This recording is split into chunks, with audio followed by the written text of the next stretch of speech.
یہ کہانی ہے اس بیٹے کی جو اپنے باپ کی قربانیوں کو نظر انداز کرتا ہے۔ ذیشان ایک کامیاب اور مہذب نوجوان تھا۔ اس نے شہر کی سب سے بڑی یونیورسٹی سے انجینئرنگ کی ڈگری حاصل کی اور ایک بڑی کمپنی میں ملازمت حاصل کر لی۔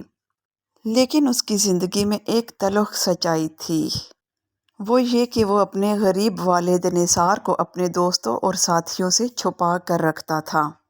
جب وہ باپ کو دیکھتا تو شرمندگی سے دل ہی دل میں خود سے کہتا، ابا کا حلیہ اور ان کے ہاتھ کی لکیریں یہ سب میرے پرفیکٹ امیج کو خراب کر دیتی ہیں، ان کو میرے دوستوں کے سامنے نہیں آنا چاہیے تھا۔ نثار ایک چھوٹی سی کچی بستی میں رہتے تھے۔ انہوں نے زندگی بھر مزدوری کی تھی اور ان کے ہاتھ سخت محنت کی نشانی تھے۔ جب ذیشان چھٹی پر گھر آتا تو بہت خاموشی سے آتا اور چلا جاتا۔ اچانک ایک دن ذیشان کو پڑوسی کا فون آیا۔ پڑوسی نے کہا، ذیشان بیٹے، تمہارے والد کی طبیعت ٹھیک نہیں ہے، انہیں فوراً ہسپتال لے جانا پڑے گا۔ ذیشان جب ہسپتال پہنچا تو ڈاکٹر نے بتایا کہ ذیشان کی حالت نازک ہے اور انہیں فوراً آپریشن کی ضرورت ہے۔ جب ذیشان ہسپتال کے بلز دیکھ رہا تھا تو اس کی نظر ایک پرانے کاغذ پر پڑی۔ ذیشان پڑوسی سے پوچھتے ہوئے حیرت سے کہ یہ کیا ہے؟ 10 سال پرانا کاغذ اور 5 لاکھ روپے کا قرض؟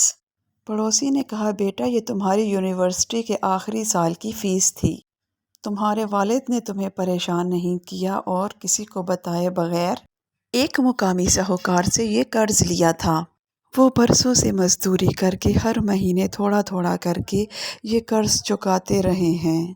ذیشان پر جیسے بجلی گر پڑی، وہ شرمندگی سے پانی پانی ہو گیا۔ یہ وہ والد تھے جنہیں اس نے اپنی امیج کی خاطر چھوڑ دیا تھا، اور یہ وہ ایک قرض تھا جس کی وجہ سے آج وہ ایک کامیاب انسان تھا۔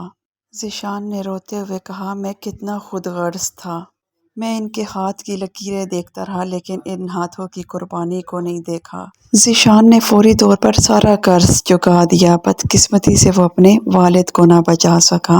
اب ذیشان کے پاس پچھتاوے کے سوا کچھ نہیں بچا تھا۔ اس نے والد کی قبر پہ روتے ہوئے کہا، ابا، آپ نے مجھے پڑھانے کے لیے جو قرض لیا تھا وہ تو میں نے چکا دیا، لیکن آپ کی محبت کا قرض میں کبھی نہیں چکا سکوں گا، کبھی بھی نہیں۔